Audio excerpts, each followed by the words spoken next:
esteemed guests, distinguished speakers, respected faculty members, and dear participants. Welcome to day two of the International Conference on Reimagining Existence, Emerging Perspectives in World Literature and Language. We are honored to have such a distinguished gathering of scholars and intellectuals with us today. We extend our warmest greetings to everyone joining us for this enlightening day of discussions and knowledge exchange. Today, we are honored to have among us Dr. Abhishek Parul, Associate Professor of English at the Indian Institute of Technology, Madras. I request Dr. P. Padma, Academic Dean, School of Liberal Arts, to felicitate him with a bouquet as a token of our appreciation.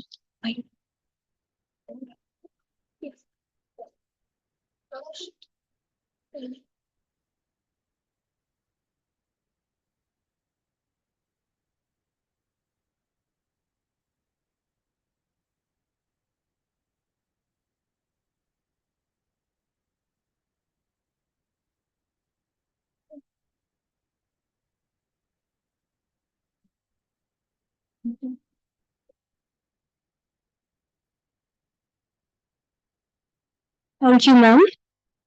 We are also privileged to have with us Dr. Shaugata Bhadure from the Jawaharlal Nehru University, New Delhi. I request Dr. P. Padma to please felicitate him with a bouquet as a token of our appreciation.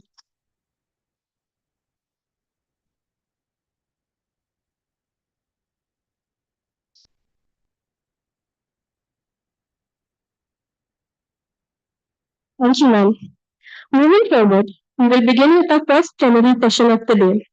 Before we introduce the speaker, I request all the dignitaries on the dais to kindly take their places on stage so that they can also listen to his talk.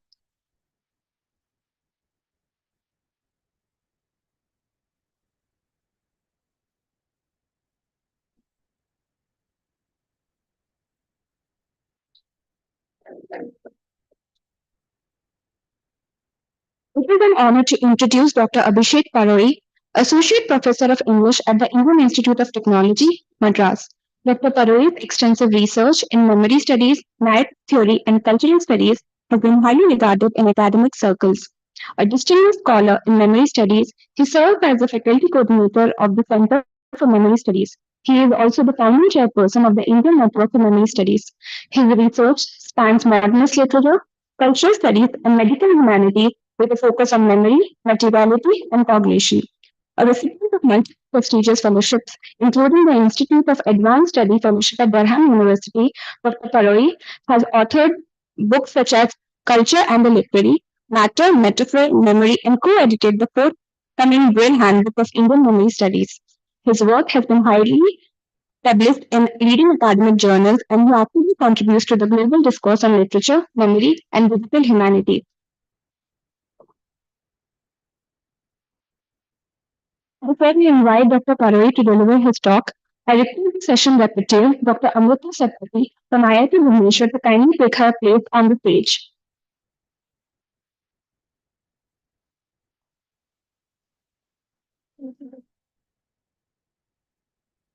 Thank you, ma'am.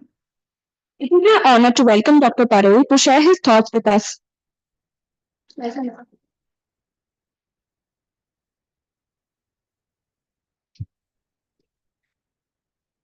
Well, thank you very much for the very warm and kind introduction.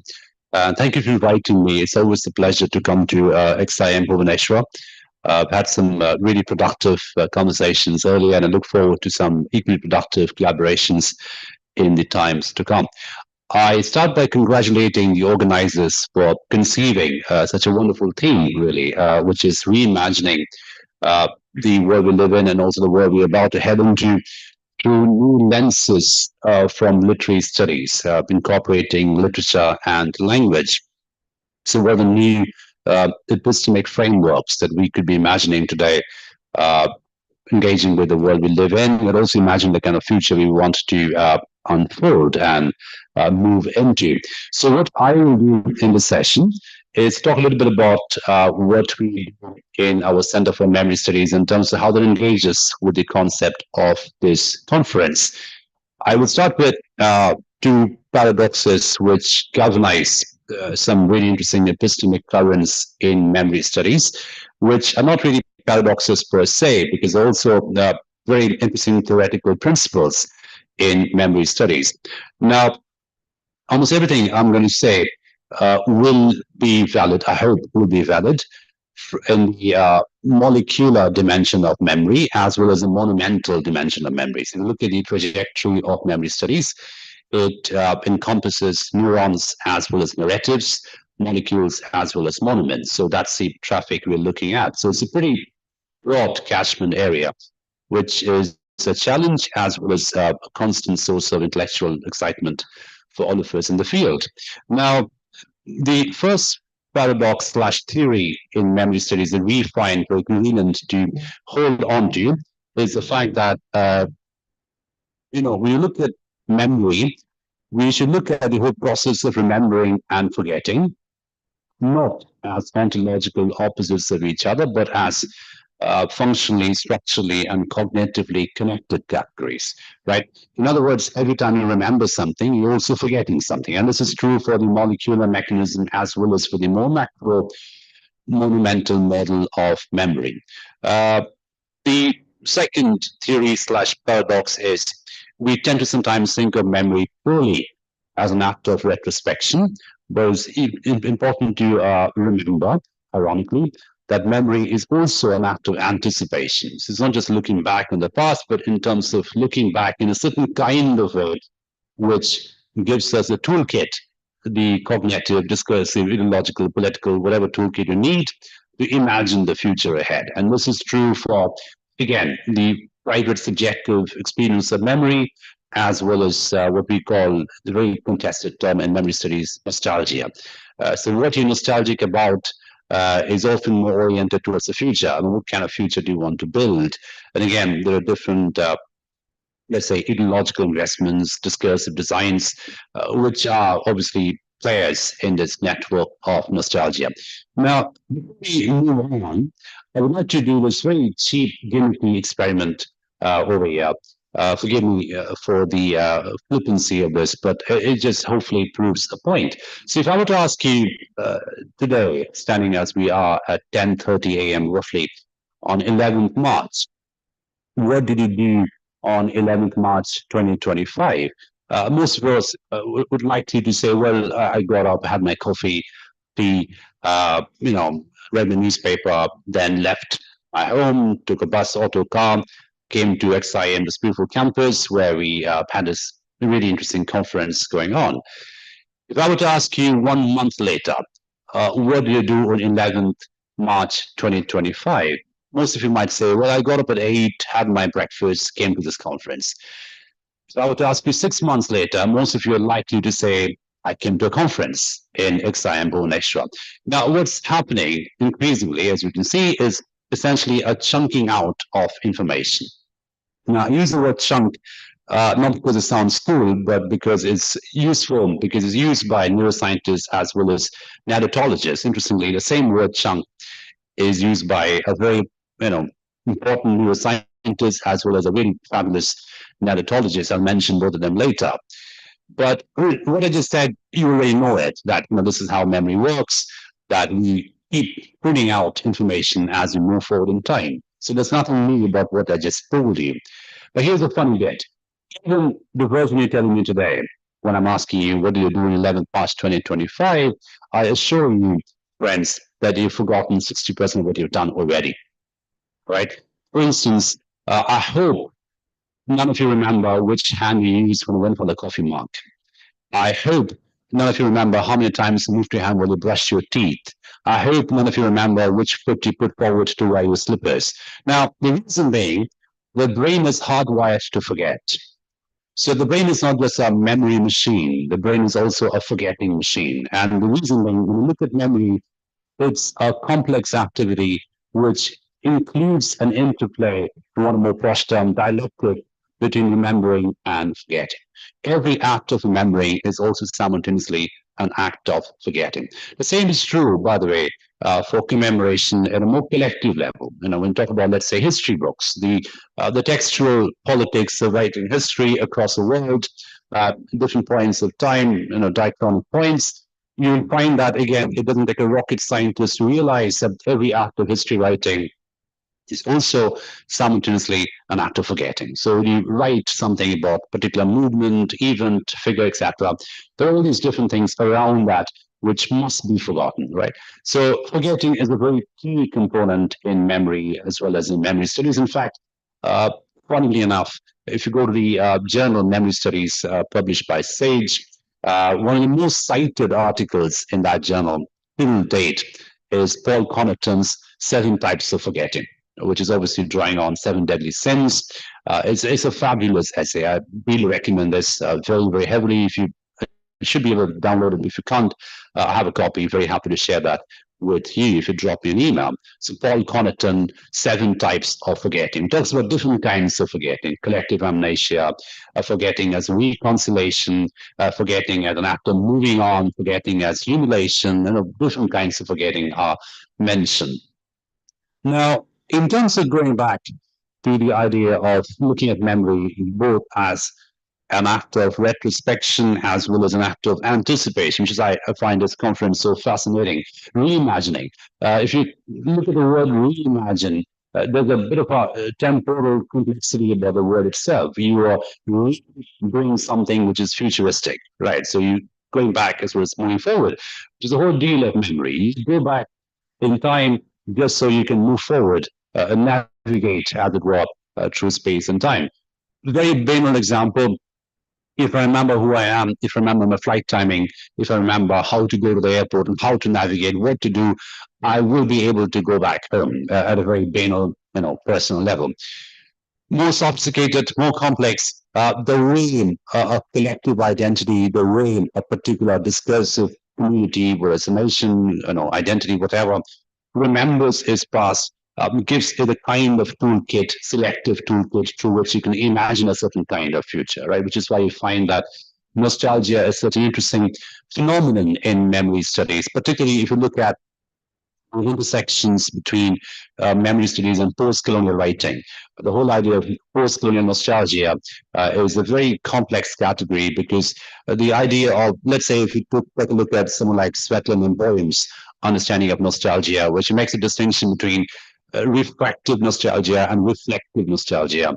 Refractive being a very idyllic reconstruction of the past, a sense of romanticization of the past, reflective being the kind of remembering which also includes and foregrounds fault lines of different way, interruptions, fault lines, more deconstructive nostalgia, if you will.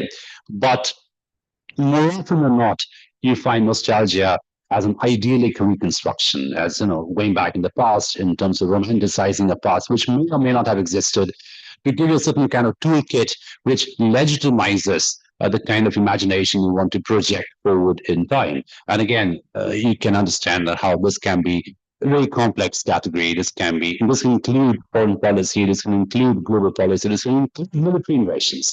There's a really interesting essay by Hertz called What is a Nation? And this is mentioned in a really brilliant essay, which I cite very often. The essay is Implicit Collective Memory by Astrid Earle. Again, I think it's published in Memory Mind Media. It's an open access journal, so that you can download it entirely. It's called Implicit Collective Memory. It was published in November 2022 by Astrid Earle. So in that essay, there's a mention of this particular work I just mentioned, which is What is a Nation by Hertz, which talks about the very interesting use of nostalgia just before the Russia-Ukraine war, where the whole idea of looking at Russia as a vulnerable motherland, as a motherland under attack, was peddled and amplified in a very strategic way. Just so, the war which followed suit did not look like an invasion from that particular perspective. It looked like a reclamation of, a vulnerable motherland. It looked like a reclamation of the territory which is supposed to be there. So you can see how different orders of virtuosity can be constructed through nostalgia. It can have all kinds of valencies, political, moral, which can be manipulated, constructed in very complex discursive designs. So there is that sense of nostalgia which can be instrumentalized, weaponized, has been throughout history, which is a very big part of memory studies. But so what I'm doing, as you can imagine, I'm doing this very interesting, hopefully interesting ping pong between the molecular and the monumental models of memory in terms of how the brain remembers and forgets, and also in terms of how collectives remember and forget. And the challenge, as well as the beauty of the discipline, is to find that way in the middle where it can actually connect the two kinds of complex traffic, discursive, molecular, neural, narrative, and all the rest of it, which is where I believe I state literature comes in, right? The whole idea of fiction comes in. If you look at the definition of fiction, I mean, there are many ways you can define fiction, but one can do worse than saying fiction is an interplay of reality and imaginative possibilities. So there is a degree of recognizability in fiction. You recognize the furniture, you recognize the people, as in the attributes of people. But at the same time, it's a world which is imagined, right? So we have this running joke in our center. It doesn't please our computer science colleagues too much, but we still do it. We make the joke that fiction is perhaps the first attempt that human imagination made towards AR, VR technology, augmented reality, virtual reality technology, because you have a world which you know doesn't exist, but at the same time it is immersive. At the same time, it can transport you. At the same time, it can offer you really interesting tools of empathy, emotional. You weep when you read Uncle Tom's Cabin. You feel sad when you read Oliver Twist. You feel happy when Harry Potter wins, and all the rest of it. I mean, a very interesting archaic example of a character and fiction which literally has a museum is the Sherlock Holmes Museum in London. It's about a museum about a character which doesn't exist. It's the ultimate VR experiment as you can find. So it's got all this memorabilia in that particular space, a perfect acting phonotop, if you will, about a character that you know doesn't exist, and yet it is one of the most heavily visited sites in London, the Sherlock Holmes Museum, and that is the power of fiction. The whole idea of creating a certain kind of parallel, alternate reality through imagination, which can make memory a more fluid, a more interesting, reconstructive process. I'll come back to fiction later. I'll reserve that towards the end. But let's take a little bit to memory studies per se, through the technical ways in which one can look at memory. Very broadly speaking, memory can be divided into three sequential processes: encoding, consolidation, retrieval. Right, that's the more molecular understanding of memory. So you encode information, as the brain encodes what's happening around it. You consolidate that encoding, and depending on the strength of consolidation, you retrieve it. And again, depending on the strength of retrieval, it either becomes long-term memory or short-term memory. Right, it stays or it goes away.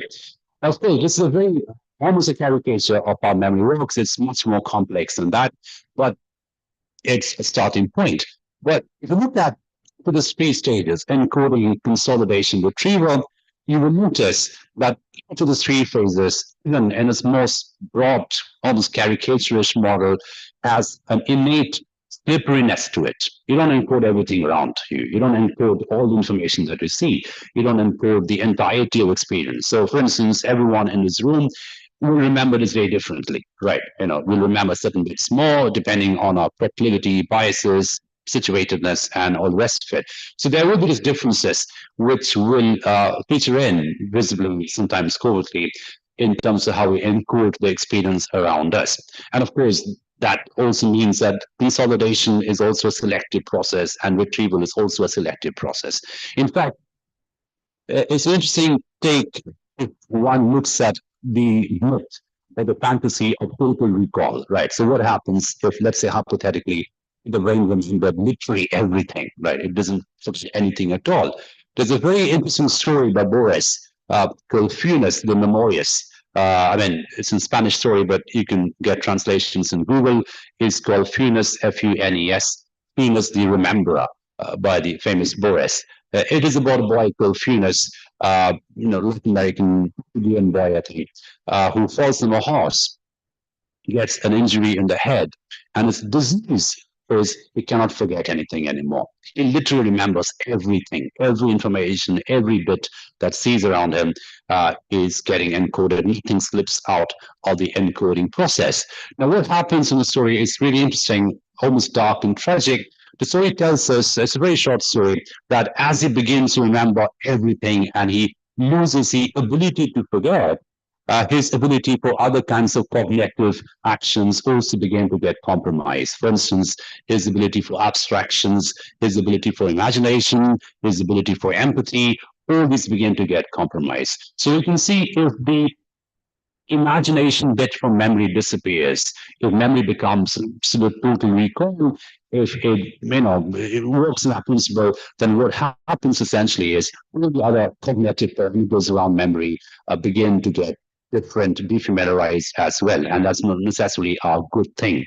It can be a very problematic thing, medically speaking. Why the story is used in some case studies today in terms of the, let's say, the curse of pseudo remembering. You can't forget anything at all. And I think people working on trauma studies, and Dr. Chinmay, I think, is working on trauma studies as well, will know this much more than I do, that from a clinical psychology perspective, forgetting can be a coping mechanism. Forgetting can be seen as not just healthy, but a desirable thing, really, in terms of moving away from that plane of suffering. So forgetting should be seen, this writing about remembering good, forgetting bad, that moral valency that we associate with memory normally, I think, should be problematized. And we do that as best we can in memory studies, where every act of remembering is also an act of forgetting and vice versa.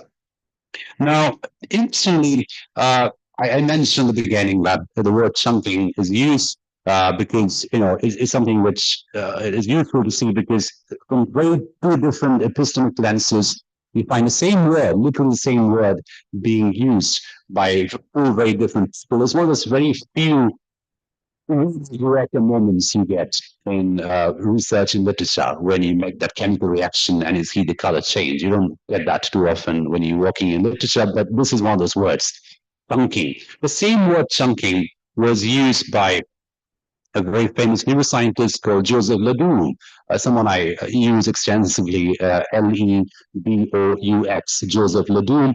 Ledoux is more famous for his work on anxiety. I'll talk a little bit about that later. He doesn't work on the hippocampus per se, which is the memory center in the brain. He works in the amygdala, which is the anxiety center in the brain. But of course, it dials back to memory in interesting ways. So Ledoux mentions this very interesting theory called the reconsolidation model in memory studies, where he says that every time you remember something, you don't remember the original memory. You remember the last remembered version of the memory, right? And then you move on. And then you remember it becomes the last version. It becomes like an invisible memory thing. So every time you remember something, that becomes the last version. Everything before that gets erased. So that is how you move on. The reconsolidation model of memory.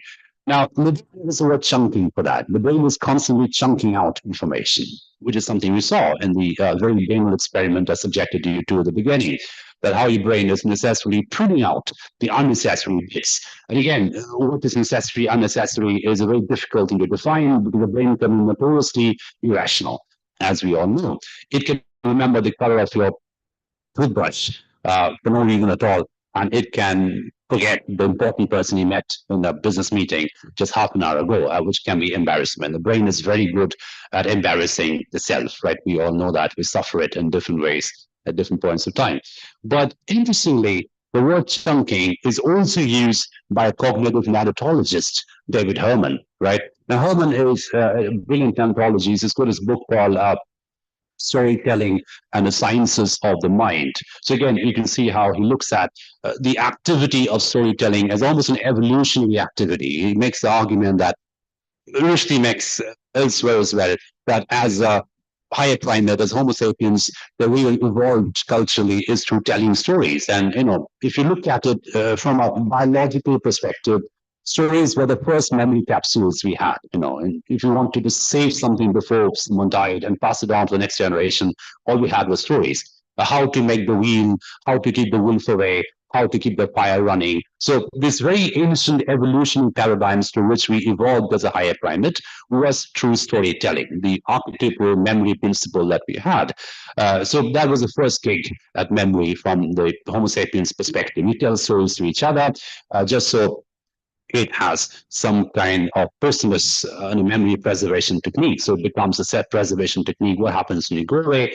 Your stories stay. I mean, we can see this current throughout literature from Shakespeare's sonnets right down to present day, right? The idea, the battle against mortality, the fight against time, the only instrument we have is stories. And so you keep telling stories to each other. So you see how Helen talks about this evolutionary quality about stories in terms of how that becomes an act of preservation at a collective level as well, right? And the point is, every culture, Herman argues, will use the idea of chunking. It will chunk in certain attributes to certain figures in order to carry certain messages. A very good example would be fairy tales. A very good example would be epics. So if you look at epics and fairy tales across cultures, you notice that will give you a very good sense of the flavor, the moral flavor, and the kind of desirability quotient in that culture, the economy of desirability apropos of undesirability. So what kind of attributes are we looking at the hero? What kind of attributes are we despising in the villain? But that tells you a lot about the cultural bias. That tells you a lot about what that particular collective system is aspiring towards, galvanizing towards, or is repelled from, right? So again, the idea of chunking becomes important because you chunk in certain attributes in characters, in actions, etc. Now, this Herman argues, and we can take a cue from that and build on this argument, is also the whole business of metaphors. And all of you would know this, that metaphors are notoriously context sensitive. So what works as a metaphor in culture A will not work as a metaphor in culture B. So for instance, and just to give you a very quick example, the metaphor of rain in Cherrapunji and the metaphor of rain in Chennai be very different, right? So one could be relief, one can be boredom, one can be loss, one can be regeneration. So it depends on even as external as factors as topography, climate, weather, food habits, soil structure, and all the rest of it. So you can see how there's very interesting uh, intercorporeality about metaphors.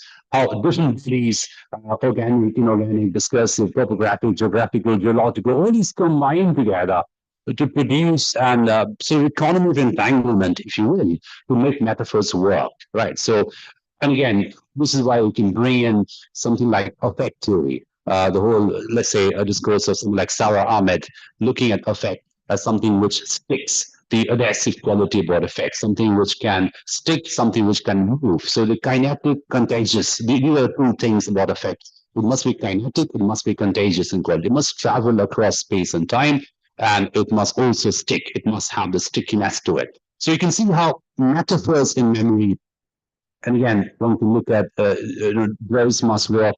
Again, Metaphors and Memory is a brilliant book by Drijsma, where he talks about something similar. But, again, building on David Herman's work as cognitive structures through which storytelling can reveal, can reflect on the cultural bias of memory, on what those cultures choose to remember again and again at the cost of forgetting certain things. Again, the whole idea of, let's say, this brings us back to history squarely. If you look at history from a hegemony point of view, history as being an archive of glorious stories. What that also means is the inglorious stories are pushed into oblivion. The inglorious stories get less represented in history books. So again, the glory thing is very subjective. It depends on what kind of perspective you're taking. Who's the hero? Who's the outsider? Who's the invader? Who's the warrior? So complex questions come into being depending on what we might call the situatedness of the storyteller. Now, this allows me the point of situatedness to get into a more technical point, which is not directly about history per se, but it's important to get this lens from a slightly different but hopefully allied epistemic lens, which is cognitive theory. And I'm about to quote someone who works on more or less computational cognition, Andy Clark. Now, Andy Clark is obviously famous for many things, but the two things I'm going to mention, first being the really famous 4E model of cognition that Clark talks about. The 4E being embedded, embodied, enactive, extended. right? So these are the four E's of cognition: embedded, embodied, enactive, extended. And cognition, according to Clark, at any given point of time is an asymmetric function of all these four E's. So it's not like, we can calibrate it neatly. It is embedded because at the end of the day, we are a bunch of neurons and fibers and tissues inside our body, always come together to create one body, sense of the self per se, that becomes embodied. But of course, it doesn't stop there. It becomes inactive, the way we use language, for example, the way we perform things, and of course, extended. How do you sort of have this prosthetic gadgets of communication? And we can go back to the earliest tablets right down to the gadget tablet today, the evolution of the extended mechanism of cognition. So the 4E model of cognition is something that Clark obviously familiarized us in memory studies. And the other bit is this equally famous essay called A Situated Brain by Andy Clark. Now, notice how there's a degree of oxymoron like quality about this, not oxymoron, maybe paradoxical quality about this title, The Situated Brain. Because when it's about situatedness, you think of it as more of a social science vocabulary. Situated storyteller, the situatedness of the sufferer, the situatedness of the subject, and so on and so forth. The brain, on the other hand, is seen more as a neural net, as a sort of neurosynaptic mechanism which fires electrochemical reactions on the rest of it. So how do you bring these two together? One is hardcore empirical, the other being more subjective fluid. And that's the whole point that Clark is making. He's saying, then, if you look at the brain through fMRI and all these very empirical lenses, as it were, it is important to acknowledge the situatedness of the brain, even at a neurosynaptic level. The way the brain processes information, the way the brain navigates information will depend again on topography, soil, climate, culture, environment, ecology. Which is why ecologies of memory have become such a big thing. And people like Andrew Hoskins have written extensively on it, a post-digital ecology of memory. Let's say a child who's born into the post-digital framework will navigate knowledge very differently from the way, let's say, someone was born in a pre-digital framework. The devices have changed, right?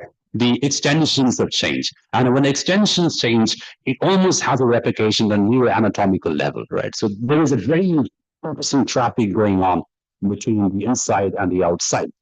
And interestingly, Clark, who's otherwise is hardcore cognitive, computational cognitive theorist, uses the metaphor of leaking when he talks about this information inflow outflow. He talks about the brain as something which is constantly leaking information, leaking out information, almost a hydraulic thing, right? So there's a sense of liminality about the brain through which information gets into the membrane, gets out of the membrane, right? So how a child, how the human subject, in other words, how does the brain become the mind, which becomes a self, which becomes a citizen, which becomes a voter, which becomes a decision maker? So you can see how this very interesting connection between, again, neurons and narratives is taking place through this metaphor of leaking that Clark talks about. So it's useful to see how these different epistemic investments come in from cognitive theory, effect studies, obviously fiction, cultural studies, into this really fertile field called memory studies. Now let's go back to the idea of fiction, if you will, and use a little bit of effect studies theory here as well. But before I do that, I will mention someone I had an opportunity to meet recently, someone called Jon Simons, Jonsimons. So Simons, he's a neuroscientist working in Cambridge. He has a very interesting structure of memory slash cognition. He says it starts with the cellular, it then becomes the molecular, it then becomes the ego, as in the self, the cognitive. So cellular, molecular, cognitive, then it becomes the social, then it becomes the cultural, right? So again, we can see some kind of a transition going from the cellular to the cultural, right? And again, to look at, particularly in the post-digital age, if you look at the very interesting interchange between, let's say, molecules and algorithms, you understand what is going on. And what you think, what your brain thinks. When Paul was mentioning this really sophisticated app, maybe sophisticated is the wrong word, which can pick up on what you're thinking and then create algorithms around it. So again, we're looking at this Andy Clark 2.0 situation, where the brain is leaking out information and leaking information through algorithms and neurons. And the gap between algorithms and neurons is minimizing every day. It was a good thing or a bad thing. That's a different debate to be had. We need to have another conference to talk about that, whether the gap between algorithms and neurons minimizing is a good thing or a bad thing. I mean, there's a case to be made where it's a good thing because in anticipate disasters. If you look at most of the investments in algorithms today, it is towards anticipatory governance. So, preempting something before it happens, predictive preempting, etc. And again, before we jump too much into celebrating this or reeling about this, we should realize that preempting something before it happens has always been a way through which power had operated, which is why you find kings and emperors paid so much money to astrologers before, right? So algorithms do the job which astrologers used to do back in the day. You tell me the auspicious time to start a war, you tell me the auspicious time to get on a throne, and will follow the particular anticipatory governance mechanism. Of course, with algorithms, it becomes more sophisticated, more coded, if you will, in terms of looking at this coded framework, which will tell you something, whether it's a share market crash, whether it's a bad weather, whether it's a roadblock, that will tell you before it happens, before you get that. So the entire anticipatory model of algorithms is something which one can do a diachronic study from astrologers to algorithms, and that would make sense. But coming back to memory studies slash literary studies and connecting it with the idea of reimagining true literature, true world literature, etc. Let's look at literature per se. And what I aim to do in this final section we're moving into is looking at literature as a medium. So we talk about, let's say, cinema as a medium, television as a medium, even OTT as a medium. But how about looking at the literary as a medium, not just as something which is so read and consumed, but something which navigates space and time in a very unique way, right? So language, for example, how do you organize language? So literature may be seen as a special way to organize narratives, a special way of narrative organization, which is also, as we know, an act of narrative defamiliarization. If you so go back to the formalism of Shklovsky, that kind of school, the idea of rearranging the furniture in the room in order to, let's say, the production of strangeness, the production of sublimity, the production of the uncanny, the outside of the home, what happens when the homely suddenly becomes unhomely, and all the rest of it. So literature does all this purely with language, right? So there was this moment in culture, especially around what we call modernism, early 20th century, where the rise of cinema was seen as, a big blow to what literature can do. And a rise of cinema was seen as this next big dinosaur, which has come to eat up the dinosaur called literature. And, people like, modernists like Wolf, Joyce, Eliot, they all had this very ambivalent relationship with cinema. In fact, Wolf has an essay called The Cinema, where she goes to watch a German expressionist film called The Cabinet of Dr. Caligari, where she says, oh, this is it. If one little flicker on the screen can do so much to 1,000 people, we are out of business, right? Because this is a new form of representation. I mean, humans can achieve with words. I mean, this is one flicker which is doing so much. But of course, literature survived, excelled, and it is flourishing. There was a similar moment of panic, as you know, when the birth of the Kindle arrived. So what's going to happen to books? No one's going to read books anymore because everything is PDF and Kindle, etc. But stats show just the opposite. Book sales have gone up. Book sales have been consistently high. So literature's found a way to find this way forward and also flourish. There are many reasons for that.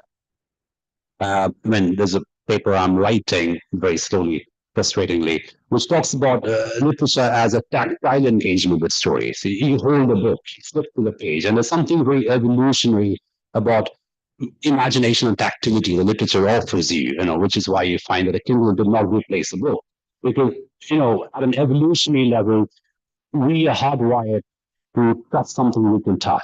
And we can see how the different representations offered in different religious frameworks as well, the idea of trustability or credibility and touch. I can only trust something, I can touch it. So there are different stories in Judeo-Christian frameworks as well as more secular frameworks, where the idea of touching and trusting operate together. So literature is also a tactile function with imagination, right? So that's something which almost is a demonological tactile thing in a way that, let's say, a Kindle cannot achieve, right? So something slightly evolutionary about the way literature operates. But be that as it may, if we come back to the idea of literature, fiction as a very unique medium of narrative function and ephemerization, which is an interplay of reality and imaginative possibilities, which is what this conference is all about. The real and the imagined. How do they dialogue, establish a dialogue with each other? So we find that well, the reason why, let's say, again, I'm going to be a little bit banal over here.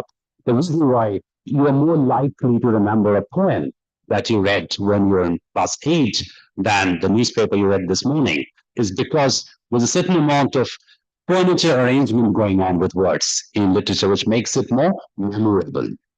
So, which is why you find that you still remember opening lines of novels, opening lines of poems. You still recite poems which you read when you were 13 or 14, and yet you struggle to remember what you were supposed to buy for grocery after discussing that in the morning. You forget. So why do certain words go away and certain words stay? Now, it is not the such a thorough kind of thing that, these are difficult words to remember it, right? So it's not that. So the perfectly plain words just rearranged differently. Organization. So again, when we look at the brain is very good at organizing data. So the brain, again, is a unique device which can prune chunk, but it is a really hardwired to organize, which is why you find that each brain is different because each brain has a different CEO. So you think of the brain as an office, and that's the model in neuroscience. Rather than a top-down model, it is seen as a distributed model.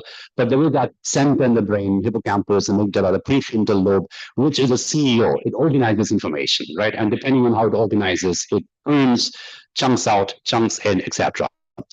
But the memorability of literature is something we need to look at very closely today, particularly in an age of AI, when almost everything can be generated through prompts. And I use the word generated deliberately because the point I'm trying to make here is there perhaps there is an ontological difference between generating something and creating something, right? Let's say we talk about AI generated art, right? As opposed to, let's say, a painting which is created. And now, the reason why we have different words is perhaps not necessarily that AI generated art is worse than a painting. It may be a beautiful painting generated by AI. So it's not purely an aesthetic function we're looking at over here. It's there's an ontological difference. So there's a manner in which AI will generate art as opposed to a manner in which, let's say, a human hand or imagination will generate art. Now let's come back to literature for a while. Now, if I were to tell you, on my way to this beautiful auditorium, I was taking a walk and I saw some very nice flowers and I felt happy, right? So that is one way of representing it. If I were to tell you 10,000 saw at a glance, tossing their heads and sprightly dance. Now, none of you are going to ask me, I hope, that, oh, well, hang on. Did you actually see 10,000 flowers with 3,793? You wouldn't. I hope you wouldn't, right? Because I'd be in trouble if you do that. Now, the reason why you wouldn't is because I'm using a literary, I'm using a narrative function which is already transcended data, right? It's still stores data in a certain sense. So there's a degree of temporality about this narrative function, which is data, right? It is using raw materials, that is reconfiguring it in a way which is taking an affective license. The literature should be seen not just as effective communication, but also affective communication, which is why you find that one of the first things our English teachers told us in school is read between the lines, right? There's something hidden, there's something covert, there's something implied, there's something metaphorically packed in which you have to unpack. So there's something fundamentally decoding about literature, something fundamentally cryptic about literature, which you have to decrypt. Again, you can see how the algorithms in literature are beginning to now have a dialogue with each other, except that literature is also notoriously open-ended in that sense, unlike algorithms, which must be conclusive, because otherwise it wouldn't work. Because if you want to anticipate a share market crash, you need a conclusive model for that anticipation to work. Now, literature is ontologically different from that in a sense because it will open up to open-endedness, which is why you find that we tend to value those literary works which offer us new readings, which offer us new interpretations. Again, we talk about this, well, Hamlet is so great because every time I read it, I find new meanings in it, right? Well, uh, I may have some reservations, but you know what you mean, right? So any literal Texas word, for example, is marked sometimes by its possibility of producing plural meanings. It's just supplying meanings, supplying you different ways in which. So the breathlessness about this narrative function, semantic breathlessness, as it were. It wouldn't run out of meaning, right? Every time you read it, it will keep generating new meaning. So in that sense, it becomes memorable, at the same time, projectable. So what's happening is every time you read a work of literature, you just don't have a better chance of remembering it, but it also has an anticipatory function which projects you into an imagined future, an imagined interpretation, right? So it invites you to be a shareholder in the creative process, a stakeholder. You become a co-creator, as it were, right? So again, we can go back to reader response and all the rest of it in terms of how, readily writerly text have this basic difference in terms of one offers you to be the co-writer of it. You can sort of make new meanings as you read. So the innate memorability about literature is a defamiliarizing function, metaphorical, figurative function, aesthetic function, but at the same time, it is also a projective function in that sense. So it is memorable because it is projective, which brings me back to one of the first things I talked about, the idea of memory as an act of reconstruction as well as anticipation. I'll end with Ledoux again, the anxiety bit, and I'll connect that to one more A. So anxiety and the other A being ambivalence. So this is a note I'm going to end with.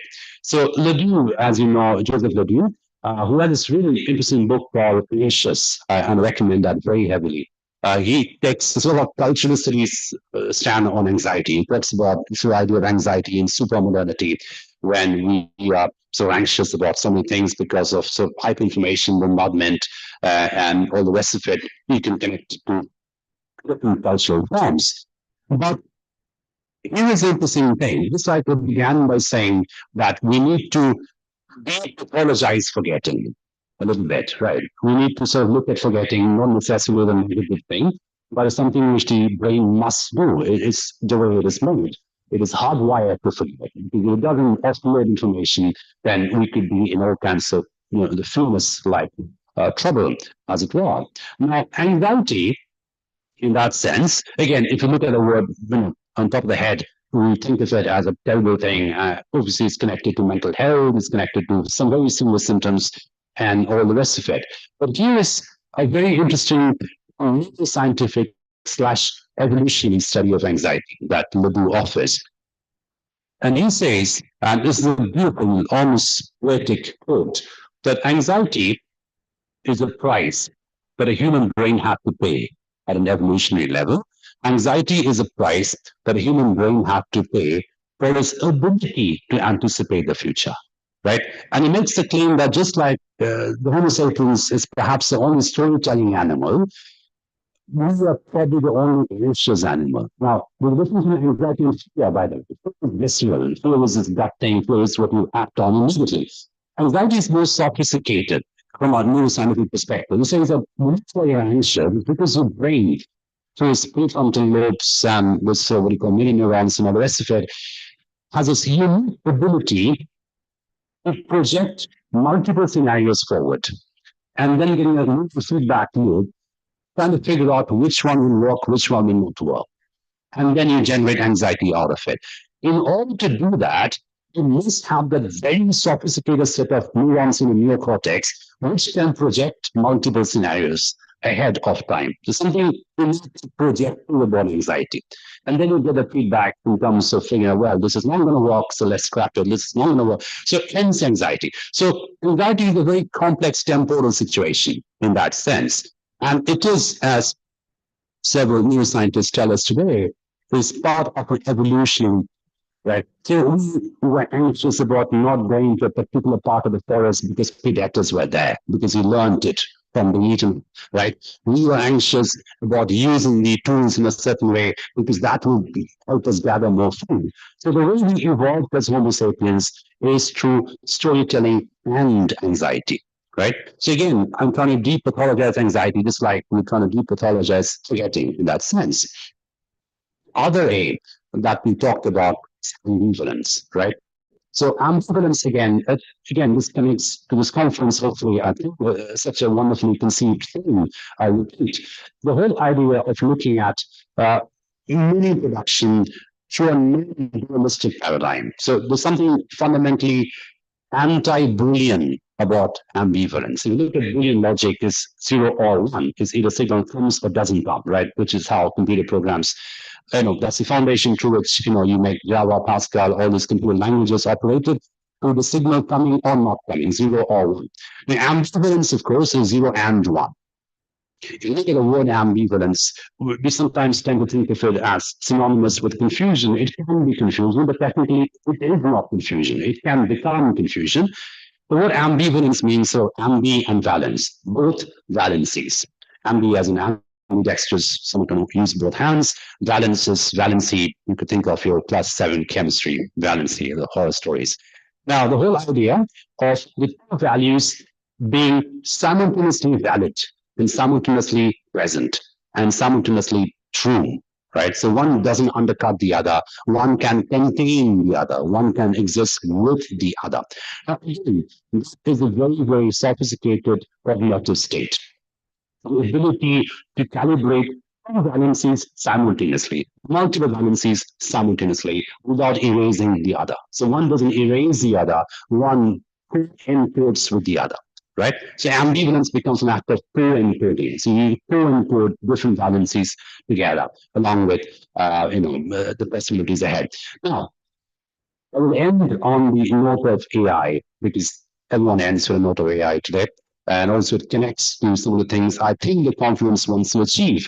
How can you imagine ahead using words, using language and literature in an age of AI? Because surely there are these bigger dinosaurs coming over who are threatening to eat up these smaller dinosaurs. How do we survive as a storytelling animal, et cetera, et cetera, et cetera?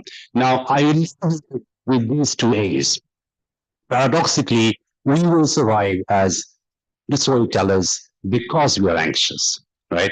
Now, interestingly, we don't have an anxious AI yet, right? As funny as it may sound, this is why we're winning, even today. We don't have an AI which can project things, scenarios in the future, and then get anxious. Obviously, AIs will shut down, which will function, which will crash, which will not go ahead, etc. Equally, we don't have an AI which can generate anxiety out of ambivalence, right? So we have these different scenarios. Which one should I go for? Because this is where you find it takes morality, all these things come into being. Should I go forward? Should I not go forward? Is this more valuable? Is this less valuable? Right? So the whole idea of worth, valency, morality, ethicality, all this connect around these two A's, anxiety and ambivalence. Now, this end with a number, because I'm from IT, I must end with a number.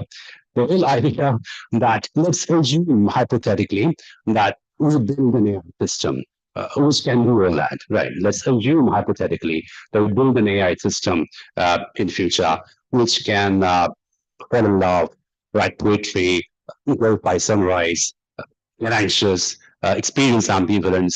The amount of energy which is required to run this hypothetically, even we don't have one yet, touch wood, hypothetically to create this in your imagination, the amount of energy that is required for this is untenable, unsustainable. We can't have that as of now in a pragmatic basis.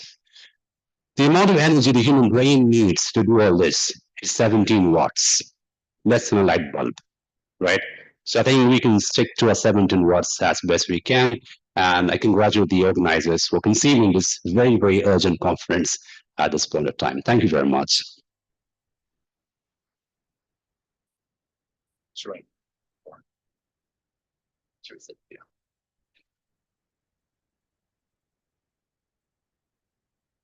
Thank you so much, sir, for your illuminating words. The floor is now open for question and answer session. The audience is encouraged to ask any questions that they may have.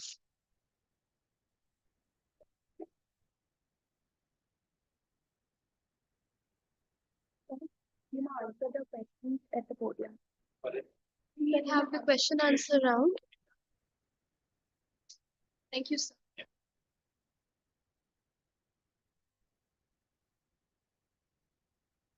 Hello. Hi, yeah. Yeah, it was a really mesmerizing talk. And thank you for connecting from history to the future.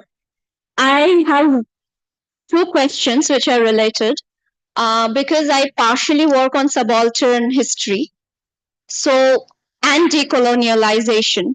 So, you mentioned post colonial, and you mentioned how memory or rememorization, this is one thing which I didn't use. Do you think rememorization would be helpful in decolonialization, not post colonialization, decolonizing? Or would it, lead to, as you talked about the double A, would it lead to going back again or going to the anxiety state, so through the decolonial lens? And also, do you think that subaltern histories would be able to kind of address, if I'm able to make you understand, would be able to address this uh, this gap which is present in memory and rememory or rememorization in decolonial perspective? I'm not into AI yet, so yeah, I hope I have been able to make my question. It's a great question. Thank you so much. Thank you. So, absolutely correct. I mean, when we look at the interface of memory studies and post-colonial writing, I mean, I just finished guest editing a special issue for the Journal of Post-Colonial Writing, and there are 8 articles put in. Yeah, so one article exactly talks about what you said, which is why I remember that. See, again, it is very, very context sensitive. There are certain forms of rememorization which can be liberating in a decolonizing context. If you look at it diachronically, the diachronic act of decolonization, again, if you look at decolonization as a moving forward, it's like you're moving away from the colonial thing. At that diachronic moment, diachronic momentum, what does rememory do? Does it celebrate or does it aid in a liberating process, right? Now, a very quick example, and again, this is a banal example maybe. What can be seen when you look at, let's say, urban planning networks, the renaming of streets, the renaming of roads. Sometimes you have this nativist drives towards moving away from the colonies and so renaming things randomly. But then what about that pause when some road is renamed back, to the old regime as it was? So in that sense, I think you probably already know the answer, but the whole idea is to make the whole colonial history, the whole colonial experience as problematized as possible, rather than looking at, decolonization as a seamless shift away from the atrocities of the colony and into a sort of liberated, utopian future. That would be, I'm sure you'll agree, that would perhaps be that uncritical stance would perhaps be slightly the intellectual stance to take. Right. So the whole idea of re-memory apropos of decolonization, I think that ambivalence is probably a very productive ambivalence in that sense, right? And it's productive because it's messy. It's productive because it interrupts any seamless shift away from a bad past into a glorious future, right? Because that binary, I think, is a very it's a convenient binary for political purposes, perhaps, but not for us academics who are more interested in the fault lines, who are more interested in, let's say, the operating conditions through which colonization, decolonization, these shifts take place. The second question about subaltern history is about historiography. I'm sure you mean that. The whole idea of retelling, and this is connected to the earlier question as well, because we know that I mean, you're an expert in this more than I am. In terms of looking at decolonization, that often gets appropriated through certain hegemonic historical frameworks, which leaves behind many subaltern voices. Even if you take a look at, let's say, national freedom movements across the world, it ends up becoming a bunch of big boys in pop who did all the job, etc., etc. It leaves out caste, it leaves out gender, it leaves out many elements which were foundational and very, very active in that entire struggle. It just becomes a very metonymic representation, right? And hegemonic is metonymic. I'm sure you know this. So this probably must be deconstructed, and this is why subaltern historiography comes in terms of perhaps offering a more polyphonic take on anything related to decolonization, whether it's freedom struggle, whether it's resistance, uh, advocating the narrative, the so sanitized narrative, which becomes hegemonic history. I think that use the word gap, I think, is a really interesting word and a very productive word, I think. That area, shall we say, between received history, transmitted history, textually transmitted history, and the many voices which lay buried.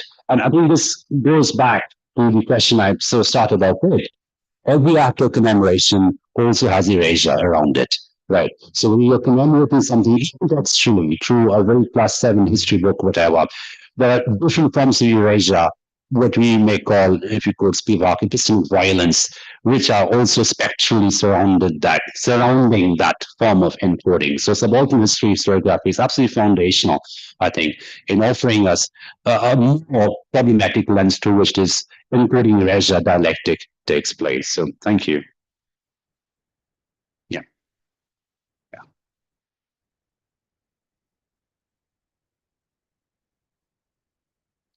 A very good morning, sir. My name is Ananya Bash. I'm a research scholar at Ramadev Women's University. Thank you so much for that enriching talk on memory. So my question is that if history is situatedness of storytelling, it is again a situatedness of memory, let's say. So what can history trust? Because that makes history, any kind of history for that matter, kind of biased because that is what we want to remember and that is something as a writer you reproduce. So that is. I was so hoping someone will ask this question. Thank you so much. It's a great question. It's a foundational question in memory studies. And that is, well, if all memory is faulty, if all memory is unreliable, why bother, right? Why bother reading, writing, history, etc.? It's an absolutely foundational question in memory studies. And the short answer is this. We need to take a more deconstructive view over here. We shouldn't look at the subjective and the objective as undercutting each other, right? The subjective is always already objective, and the objective is always already subjective, right? So just because history is an objective sanitization of, let's say, subjective experience doesn't mean history can be dismissed as entirely untrue, right? What we could do instead is perhaps make history as polyphonic as possible, right? Bring in more voices as it were. So the question of trust, which is absolutely correct, that you mentioned, well, if it is burying certain narratives, if it is erasing certain narratives, why trust that at all? Is an absolutely crucial question. And like you said, maybe the mathematical answer to this is the subjective and the objective are connected categories. Even the most biased form of history, even the most blatantly biased form of history, will contain objective truths, right? Because it can only be formed in a grammar which is put into an objective epistemic vocabulary, right? Likewise, even the most proclaimed objective form of history will be biased because it's written from a certain position, certain experiential position. So we need to take a deconstructive view in memory studies where the subjective is not the enemy of the objective. The subjective supplements the objective. So we need to take a look at these categories as supplementary categories rather than as undercutting categories. So once we do that, then we realize that we will have this scaffolding, shall we say, where we look at this as a constant process of evolution, right? Where history doesn't become a fossil-based representation. It can be something which can be revisited, reanimated, right? And it can be written up again. It can be added. It can be subtracted. It becomes a text, right? So once you rescue history and transform it back into a text, then I think the subjective objective battle becomes a galvanizing force where you can reach your subjective process in order to make it more objective. Right. I hope that answers your question. Thank you.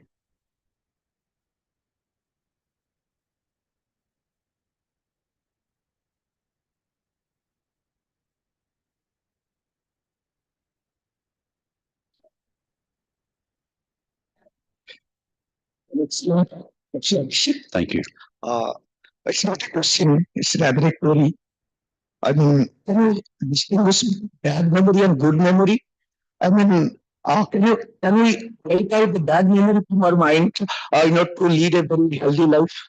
And that's Milton in Paradise Lost said, mind in its own place can make a hell of heaven and heaven of hell. Yeah. Thank you so much. I so wish we could do that. Right.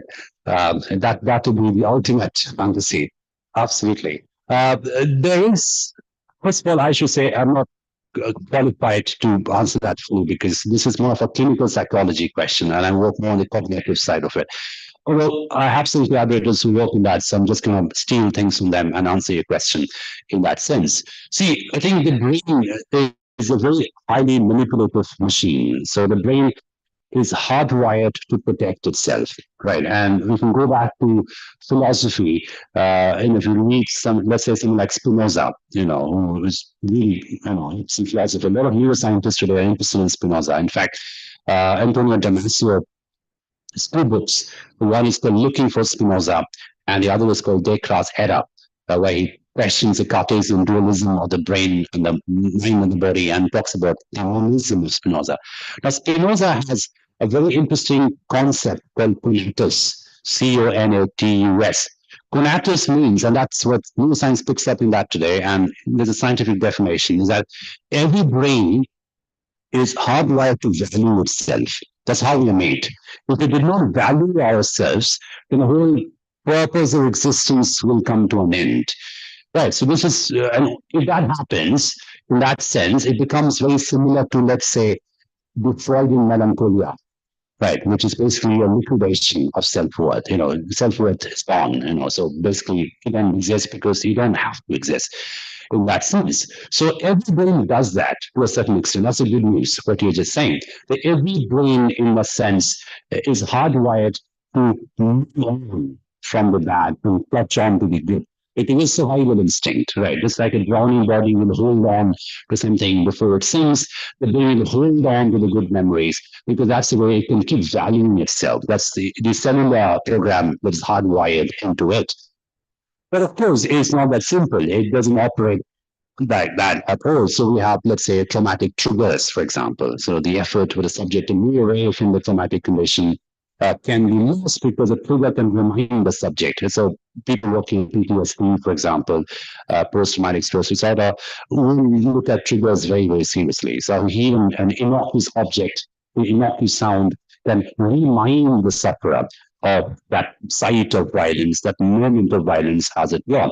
So it is not a neat function in the sense that the brain can dissolve away the memories and go on to the memories. It cannot do that at a macro level. But at a neural level, what we know from neuroscience is because the brain is hardwired to protect itself all the time, there is that gravitation towards more worthy memories. Right, as opposed to less worthy memories. So what that means is your question is so great because it brings us back to the idea of the question between values and memory. So what memories are more valuable as compared to less valuable memories? And the same you can see happening even in a more macro context, in a more collective context. Every nation, for example, would want to keep commemorating the valuable things. Right. So let's take an example of even the way nation had so remembered. So let's say someone like Winston Churchill today. I mean, he's remembered in British history today as a good guy who stopped the bad guys. But then no one talks about the Bengal famine, and no one talks about his racism, no one talks about his anti-Semitism, no one talks about his terrible, human rights violations and all the rest of it. And the reason being is just like every brain really protect itself by tuning out the bad memories, just so it can move forward in time. every collective will also try to get rid of at least, sort of put in the background the inglorious memories, the inglorious histories, just so it can move ahead in time with more value. So that would be my response to your question. But I don't think we have a drug or we have any, chemically or clinically tested trial yet, which can resolve away the bad memories. There are lots of films which, in science fiction films, Eternal Sunshine of the Spotless Mind, and there are other films you can think of as well, where that science fiction future is talked about, where there are memory clinics where you can pay to get rid of bad memories, but we don't have that yet. So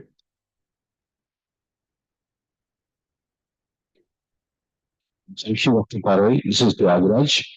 I would reflect on the monumental dynamics of memory that you talked about. It's like I'm reading an earlier novel, which is based on the distressing experience of the Hirakud Dam project.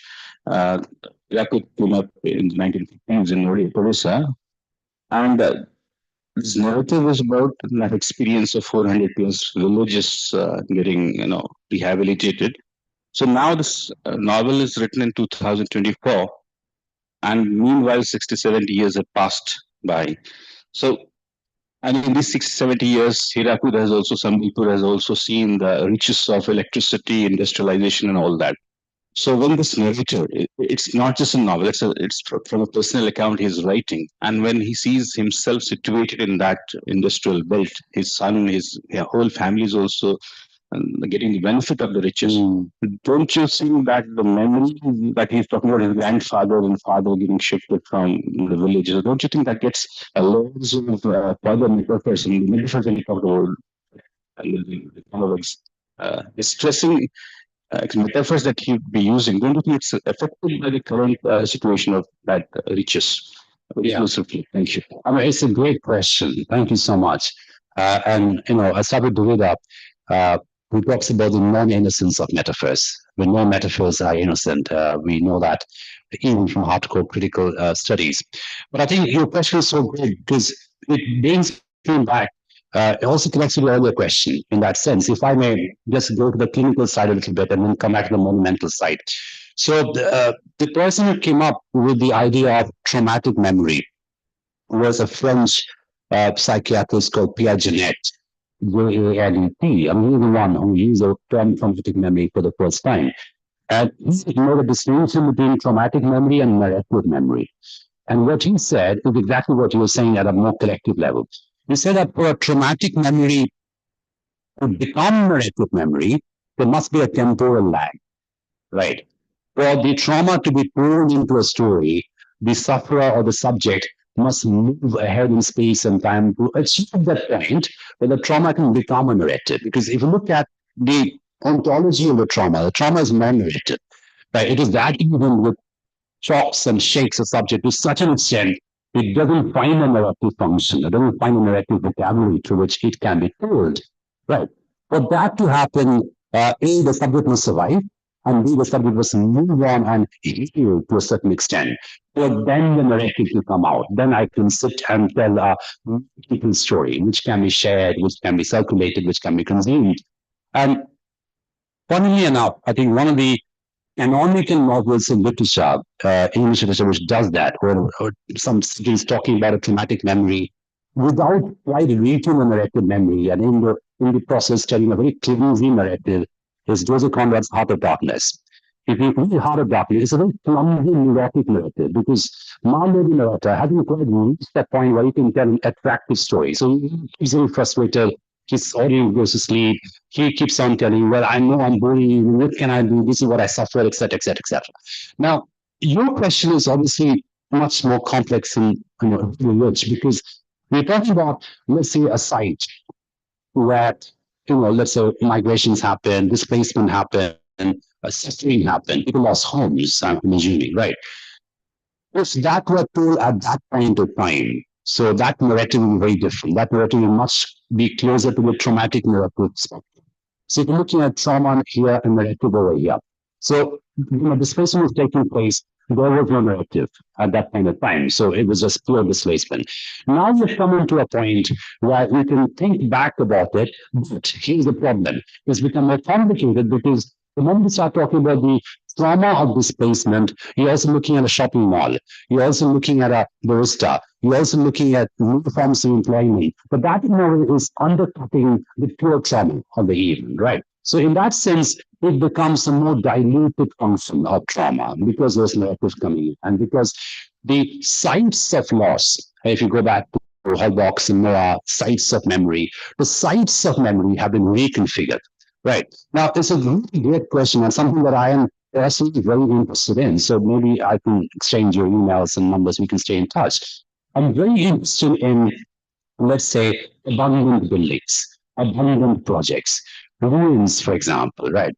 Because what happens to, let's say, a bombed building once it turns into a shopping mall? That will still stay as a bombed building. That will still say, they will still carry the remnants, the spiritual memory of that bomb. So has it become something else today, right? So again, that moved away from the brokenness, the movement away from the original site into a redesigned, reconfigured site, which makes the traumatic recall more complicated in quality is exactly what we're talking about. Lastly, I think because it was such a great question, I should perhaps mention this and then keep quiet.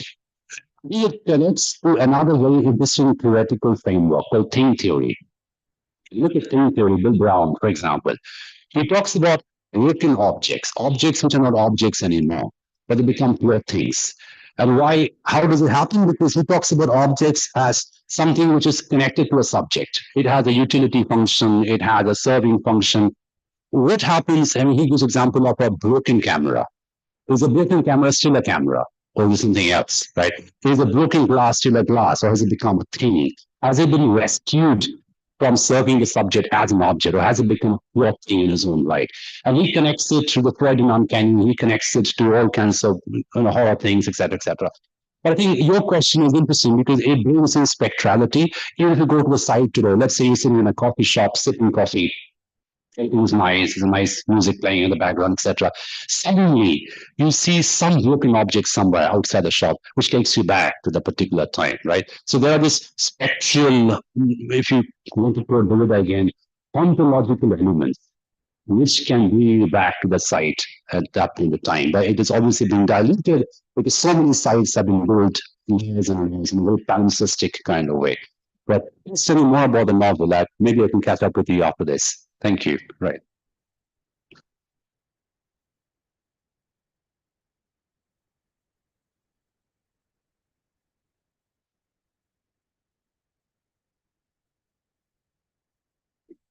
Hello, sir. I'm Hi. Manisha. I'm from IIT Bhubaneswar, and it's been really pleasure watching you live. And I've watched a lot of your videos on cultural studies and feminism. And I just want to ask one thing. My research area is on diasporic food writing. Oh. So, since every act of remembering is also an act of forgetting, so read the material things like food helps us, rewrite history because many women writers and many people from minority communities, many blacks, they try to, preserve these traditions and recreate that is a cultural memory through through recipes and in the kitchen, through values that are passed on in the kitchen. So, do you think this is a very powerful way of remembering, or do you think it also conceals a form of concealing or forgetting of history? Yeah, I mean, it's a bit of both. It's a great question because food is absolutely crucial in memory studies because food is both tangible and intangible, right? Food is something which has a material to it. There's a recipe, there's vegetable, there's grocery, there's all this material that happens around it. But at the same time, there's something very Christian about food. It can take you back in time. You can smell, which can transport you. Something very purely affective about food as well. And this interplay between the material and the affective makes food perhaps it is my personal instrument in memory studies, right? Because it can transport you in a sensory way. At the same time, there are so many politics around recipes, so many politics around culinary tradition, which are connected to identity, which are connected to hegemonic, non-hegemonic identities, which can all play a part. So it becomes the entire gastropolitics that we're talking about. It can connect to nostalgia. it can have a retro function. At the same time, it can be instrumentalized and also weaponized. We also see weaponization of food in terms of how, let's say the codedness of eating certain kind of food and how that codedness connects to certain kind of identity markers, which are hygienic, which can be weaponized. So it does a lot. So it's something which connects to cultural studies, memory studies, but primarily through this interplay between materiality and object. Now, this one final bit, maybe this is not too connected to a question.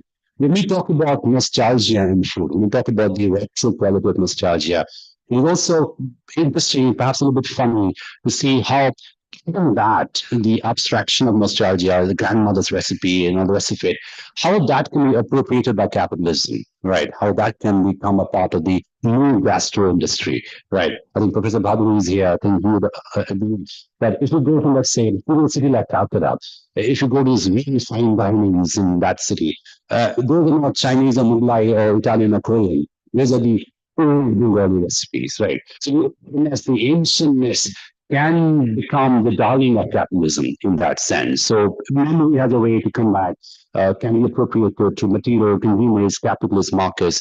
So food does a lot, I think. So it was any particular setting we're looking at, any particular cuisine, any particular iconic context.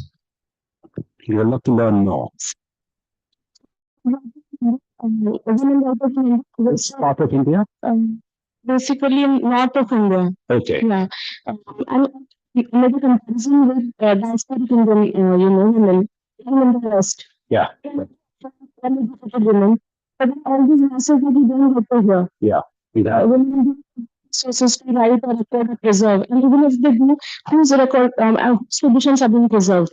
Yeah. And what is being left out? I mean, funny enough, you see, this kind of research is really taken off in the post-digital world because the whole idea of logging and vlogging, which enables people, otherwise who have no access, you can just sit in a room, make a video and circulate it on social media. And that enabling functional algorithms through which an old grandmother in Seattle can connect to a massive fan base and bring back a food item in circulation. So I think if possible, we can talk to supervisor, if possible, do incorporate the currency of digitality in this kind of work, how the digital can enable function in a complicated way in terms of bringing back nostalgic food through non-material ways. So I can look at a YouTube video and feel nostalgic without spending the food, right?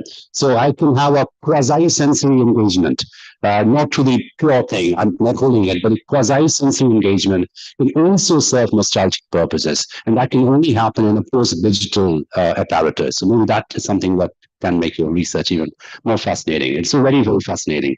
Thank you. Yeah.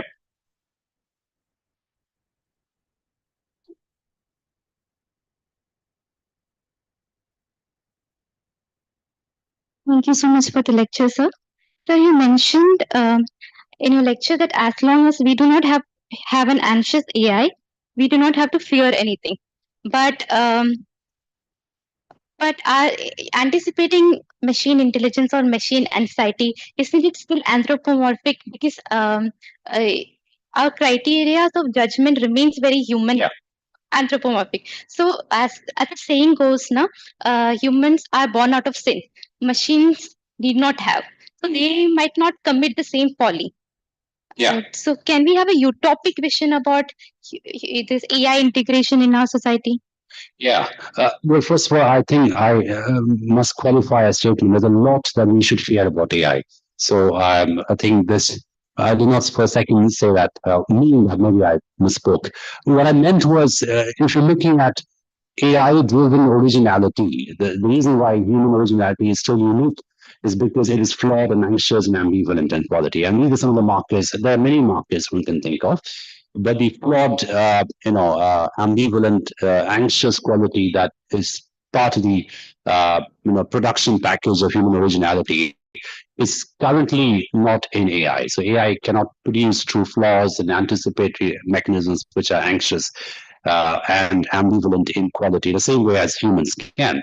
In terms of a utopian vision of AI, we must also admit I think we are a little bit guilty in human and social sciences in not foregrounding some of the magnificent things AI can do. There's a lot that AI has achieved, which has made our life sublime, seamless in many ways. There's a huge amount of medical interventions which has been possible because of AI.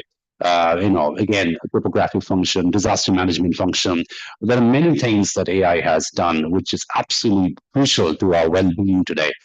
But I'll probably end with a very old-fashioned cultural studies note that AI is part of a long diachronic chain. It's not something which just emerged out of thin air. It's part of a long diachronic chain, and every time there was a paradigm shift with the new technology, we had this interplay of euphoria and dystopia. I mean, camera had it, photography had it, X-rays had it. AI is a new kid on the block in that sense. But what is different in terms of AI is that its massive ubiquitous quality, the increasing domestication of AI, let's say. People who use AI today, people like me, for example, have no idea how to make a code. We can be ignorant about what is happening in the code level and still enjoy the AI. And I think the phrase for it is the opacity of the code. The codes are very opaque in that sense, right? So there's a lot of transparency the algorithms can offer. There's a lot of, let's say, distributed democracy the algorithms can offer. Anyone can say anything in social media. So there is that freedom of expression and all the rest of it. But at the end of it all, you know this, that it remains a very non-transparent, opaque oligarchic function. It is controlled by oligarchs. It's controlled by some people, some individuals in Silicon Valley. So the opacity and oligarchy of AI must also be accounted for. So it's a complex phenomenon. So there's no utopia versus dystopia in AI. It does wonderful, marvelous things. It is enabling for lots of people who can use AI, climb up social hierarchies in a way which is impossible, right, in our conventional hierarchical framework. But at the same time, there's also the opacity about AI, which we must take into account as serious culture studies scholar. So thank you.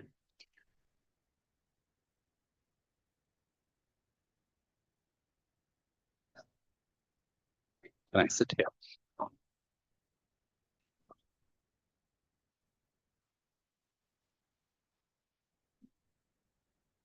Thank you, sir. Your insights and expertise have truly elevated our discussions. I request the Deputy Dr. Amrita Satpathy to deliver a short report of the talk.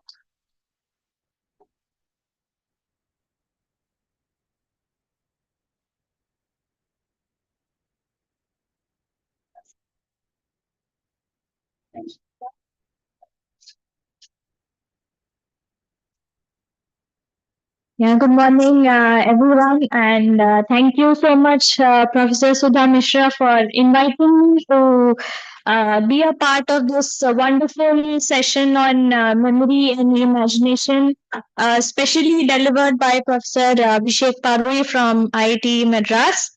And it's my pleasure to kind of give a repertoire or a report on it. So, as my area is not memory studies, so it was quite enlightening for me, and I learned a lot personally. So, as she was speaking about, I was reminded of something that I read from Agatha Christie. So, who said that memory has a very immersive quality about it. So, immersion is very important, and we carry it throughout our childhood, and that is what makes us humans, or that is what makes us help us make our choices. That is what we become.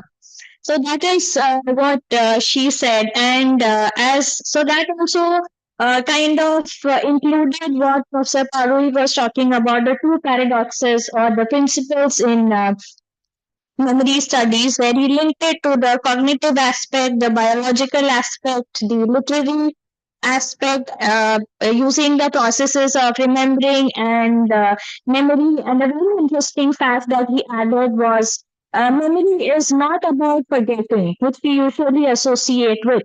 So it's more of an act of retrospection and anticipation, and it is actually a very important and imperative toolkit to imagine the future, for which nostalgia becomes a very important token. So, an aspect. And using nostalgia, we can actually chunk and clone information, which also helps us to heal and survive and to become what we are. And that is what separates us from the AI generative aspect that he talked about and the creative aspect which he talked about, both of which are different forms of reimagination in this digital era. And in this context, he also emphasized on how the brain is a memory and forgetting machine. And especially now that we are in this age of war, different kinds of wars which are happening, the cyber war and the actual wars. So it becomes very important that when we are when we are in the act of writing history, so remembering forgetting become very important aspects of it. So and also the different kinds of remembering and the different kinds of forgetting that happen because reimagination has a very temporal complexity about it. And that is what defines collective identity, and that is also how a community integrates itself. And we've seen a lot of Northeast writers in the contemporary era who are rewriting their old stories just to preserve their memory and just to preserve their culture. So that is also where fiction comes into use. And in travel studies, which is my area of expertise, there is something called the memorabilia. So you talked about the tactile aspect of remembering, and somebody also mentioned about good and bad memory. So people can things from where they go. So it's a way of preserving good memories or bad memories or where you have been. So there's a tactility to remembering. A thing becomes a memory, like a food or a smell becomes a memory. So the implicit collective memory and the idea of vulnerable spaces and how it defines vulnerability as an identity also and a space also, and also how it's being used, how memory is being used in this present age to instrumentalize and weaponize through nostalgia. And this is where fiction comes into this juncture because of its act of recognizability, and it helps us to transport or transcend. So this is, and that is because memory has a very fluidity to it, and it helps us in the reconstructive process. And this is where we emphasized on encoding, consolidating, and retrieving of memory. And this becomes all the sensitive at the moment because of this idea of slipperiness, which I found very fascinating. Slipperiness, that's real, and how we select.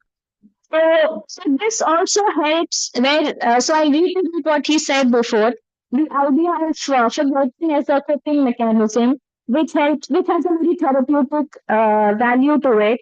And he also talked about the cost of remembering. So remembering could be a very traumatic process, especially if you watch the superhero movies. So definitely see, he talked about cinema. So my area is also cinema and popular culture. So if you see the superhero movies, the character is always in a state of trauma because it cannot forget what has happened to it, and this is what has made him a superhero or in the special context of a vigilante. So he was talking about the idea of ethicality and morality of memory. So in the case of vigilance, it becomes very interesting. So here I would also add so we talked about Joseph Ledoux and use of anxiety. So in the context of the superhero or the vigilante or the vulnerability or the war affected people, so remembrance doesn't become original, so they count the information, and that is what that identify them with. That is what makes the person or the character in fiction as it is. So, talking from the cognitive narratologist point, he emphasized or he reiterated on stories as memory capsules, which was very interesting. And also how, so we were talking about, I was mentioning the Northeast writers also, and the present writers in orality studies who are using memory as a way of posthumous way of chunking or building metaphors and interpreting them. So you could see a bangle as a boundary or a bangle as a very cultural, religious, significant thing. That's how we turn. So and so how we are interpreting them and using Sarah Ahmed, you mentioned the effect theory and how cultures are used to remember. So the storyteller, basically how the storyteller, whoever it is, whether it's the word on the or it's the character in the story or the vigilante, how he or she situates itself. And to reiterate, so he mentioned about Andy Clark and the four E's of cognition and the way the brain navigates information. That also helps you to rewrite and reinterpret stories. So this is where the idea of leaking information comes, and we've all so those who are into diaspora studies are available as porous boundaries or liminality boundaries. But the idea of the brain being liminal is actually quite riveting. So that a lot of functions happening inside, and you could go into it and go deep into it and find out from there very important. So from the cellular level, from the molecular level, from the cultural level. So these are just they are just stories or algorithms used for preempting or predicting either a part in a story or a futuristic something, especially in dystopia science fiction. And so it's also an anticipating governance machine which is used in policy making. And to come back to literature, so memory as an act of organizing, rearranging, and reimagining. And so we were talking about the tactile or the functional aspect of memory, where so the kind of so why do we associate with something? So that's why he talked about the idea of defamiliarization, and also the brain is a very good organizing device where it harps on the memorability of literature and the idea of generating and creating in art or in fiction becomes very important at the moment. So you have a lot of research going on in art studies where the Mona Lisa is being reinterpreted or impressionist art is being reinterpreted, and you have those sensory experiences where you can go. Even you have the Louis Vuitton stores which have immersive experiences where you go into the store and you experience how it is to hold a bag or how the bag was made or who was the person behind the bag. Anyway, so these different nomenclatures or different ways of interpreting. So that is why he used a very interesting phrase about the open-endedness of literature.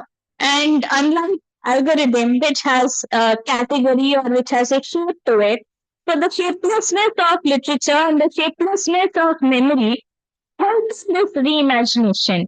And the idea of literature also talks about the lack of literary deathlessness or semantic deathlessness. So words are, open to interpretation, and the interpretations are boundless. So you can interpret them in any way you like.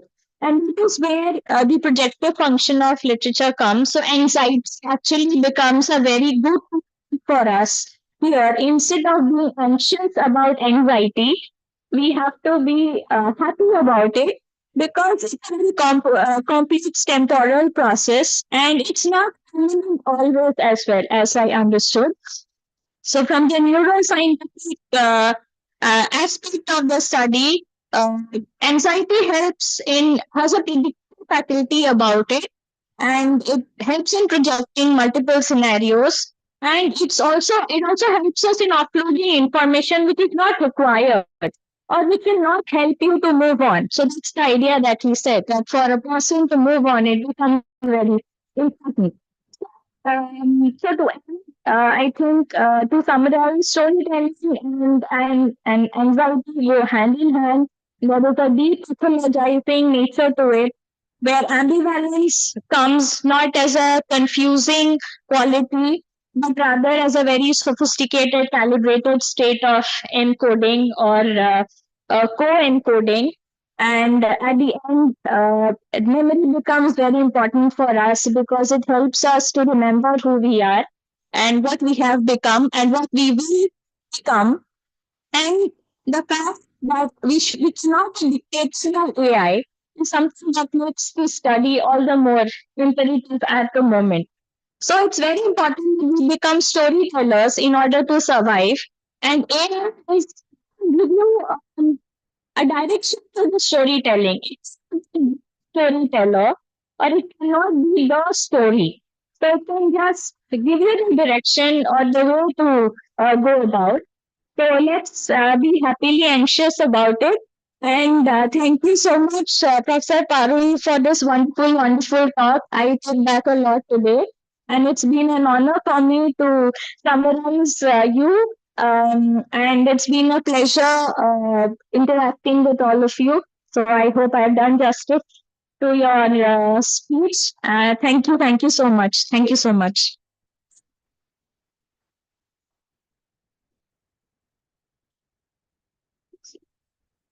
Thank you so much, ma'am. I request Dr. P.V. Padma to take a seat at the dais.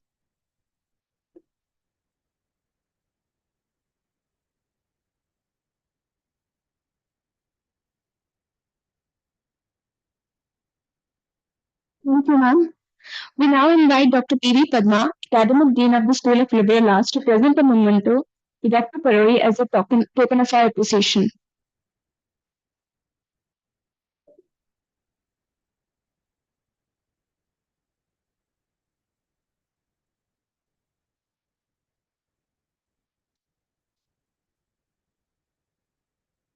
Thank you, ma'am. Thank you, sir. Now we move into our parallel sessions where scholars and esteemed professors will present their research papers.